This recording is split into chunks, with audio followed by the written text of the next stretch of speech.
रामकृष्ण हरी मित्रांनो, मी आज तुम्हाला अशा एक ठिकाणाबद्दल सांगणार आहे जे अत्यंत पवित्र आणि खूप प्रसिद्ध आहे।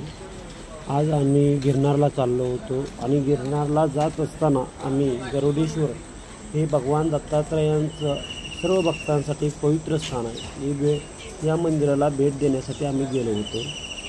हे ठिकाण परमहंस परिव्राजकाचार्य श्री वासुदेवानंद सरस्वती स्वामी महाराजांचे प्रचिती करून देणारं मंदिर आहे। तिथे त्यांनी दिव्य अशी समाधी घेतली आहे। हे मंदिर नर्मदा नदीच्या काठावर आहे। गरुडेश्वर हे गाव भारतातील गुजरात राज्यातील नर्मदा जिल्ह्यातील नांदोड तालुक्यातील गाव आहे। मित्रांनो, या मंदिराला भेट दिल्यानंतर आपल्याला असं जाणवेल अतिशय शांतमय आणि स्वच्छ परिसर खूप मनाला भावून जातो। खरंच प्रत्येकाने एकदा का होईना त्या मंदिराला भेट दिली पाहिजे, कारण खूप आकर्षक असं मंदिर आहे। भगवान दत्तात्रयांचं हे मंदिर आहे। इथे परमपूज्य वासुदेवानंद सरस्वती स्वामींनी दिगंबरा दिगंबरा श्रीपाद वल्लभ दिगंबरा या दिव्य मंत्र आपल्याला तिथे त्यांनी ही केला, प्रकट केला। आज त्याच मंत्रामुळे कितीतरी लोकांचे आज दुःखाचं निवारण झालेलं आपण पाहतो। हा दिव्य मंत्र खूप प्रसिद्ध आहे।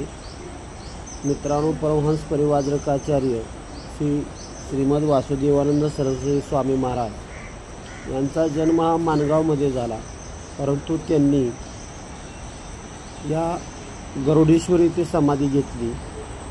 ते प्रथम पहिले मंदिर असे भक्त आहेत की जे गिरनारला पहिल्यांदा जाऊन दत्त महाराजांची चरण पादुका शोधून काढले असे हे वासुदेवानंद सरस्वती स्वामी आहेत। अतिशय सुंदर अशा पद्धतीने नर्मदा माता आपण पाहतो वाहत आहे।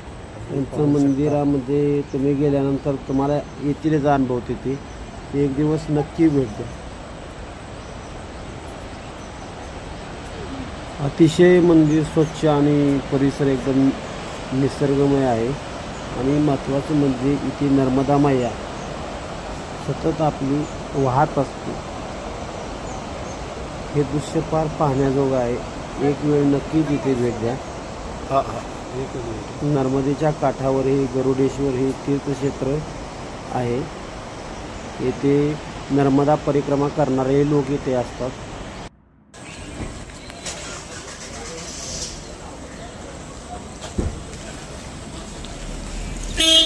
तुम्हाला इथे राहण्याची जेवणाची खूप छान सोय होऊ शकते। इथे लोक गुरुचरित्रासारख्या दिव्य महाग्रंथाचं सध्या पारायण करतात। इथे धर्मशाळा सुद्धा आहेत तुम्हाला राहण्यासाठी। महाराजांचा खूप मोठा इतिहास आहे। इथे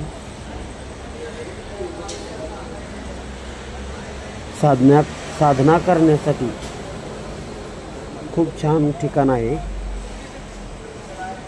आणि तुम्हाला जर पाहायचं झालं तर इथे 4 किलोमीटर अंतरावर सुपर्णेश्वर धबधबा आहे, तोही पाहण्यासारखा आहे। तोही 80 फूट उंचीवरून कोसळतो, तेही पाहण्यासारखं ठिकाण आहे। तुम्हाला नर्मदा नदीचे फार मोठं म्हणजे तुम्हाला नदी पाहण्यासारखी आहे। नर्मदा नदी, त्या नदीला फार मोठं महत्त्व आहे। लोक आपल्याला दिसतात तिथे की नर्मदा परिक्रमा करणारे लोक फार मोठ्या प्रमाणात तिथे उपस्थित असतात। वासुदेवानंद सरस्वती स्वामींना दत्त परिवारामध्ये फार मोठं स्थान आहे त्यांचं। मंदिर खूप पाहण्यासारखं आहे। एक वेळ नक्कीच भेट द्या। तुम्हाला तिथे गेल्यानंतर सर्व गोष्टींची प्रचिती येईलच, परंतु आपण जोपर्यंत स्वतः तिथे जात नाही तोपर्यंत आपल्याला काही समजत नाही। मित्रांनो, या ठिकाणी गजासूर नावाचा राक्षस राहत होता गरुडेश्वर या ठिकाणी। त्याने हत्तीचे रूप घेऊन गरुडाशी भीषण युद्ध केले। त्या युद्धात गरुडांनी गजासुराचा जीव घेतला। त्याची हाडे पर्वतावर पडून राहिली। कालांतराने त्याची हाडे नर्मदेत वाहून आल्याने त्याचा देह पवित्र झाला. गजासुराने नर्मदा नदीत राहून 100 वर्ष तपश्चर्या केली. त्यामुळे भगवान शंकरांनी त्यावर प्रसन्न झाले. भगवान शंकरांनी गजासुराला सांगितले, मी तुझ्या भक्तीमुळे संतुष्ट झालो आहे. हवा तो वर केलेला आहे.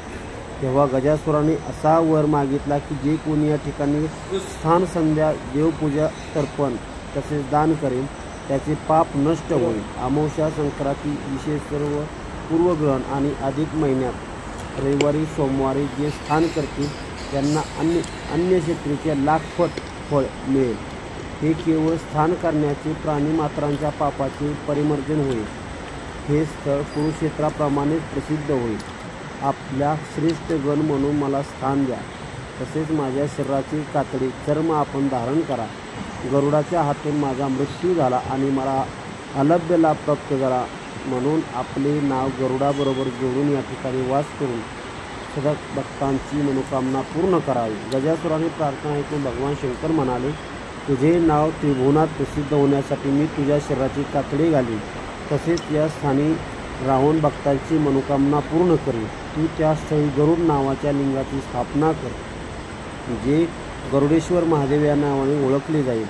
तसेच तुझ्या गजदेहाची कवटी खोपडी नर्मदेत पाण्यात पडली, त्यामुळे तुझा देह दिव्य होऊन हा लाभ मिळाला. म्हणून ह्या नर्मदा किनारी लिंगाची स्थापना कर, जे करोटेश्वर महादेव या नावाने प्रसिद्ध होईल. भगवान शंकरांच्या आज्ञेप्रमाणे गजेश्वराने एक लिंग पर्वतावर आणि दुसरे लिंग नर्मदा किनारे स्थापने केले. असा हा फार मोठा इतिहास आहे या श्री दत्त महाराजांच्या निर्गुण पादुका आहेत. रामकृष्ण हरी. धन्यवाद. आपल्याला माहिती आवडली असेल तर नक्कीच लाईक आणि शेअर करा. माझ्या चॅनलला सपोर्ट करा. जय श्री गुरुदेव दत्त.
मकर मला ते पोरं केले समाधी हे मगर आहे बघायचं.